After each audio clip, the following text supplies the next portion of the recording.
case briefs, and so much more. LSData's got what you're looking for. The 1980 Minnesota Supreme Court case, Marriage of Otis v. Otis, centered on the issue of spousal maintenance under Minnesota law.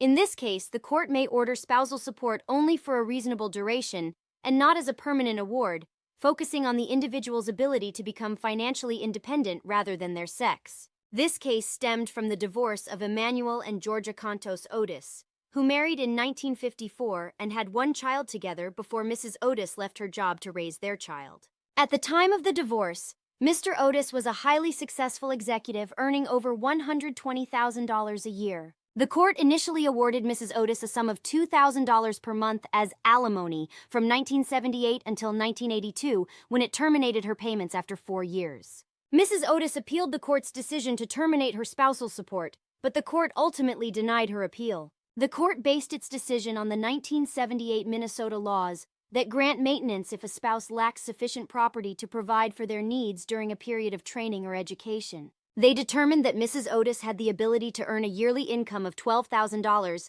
to $18,000 with some extra training.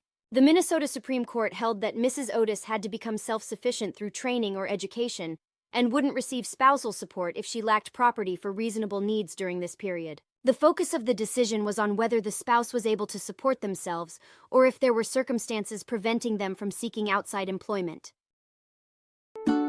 Case briefs, and so much more.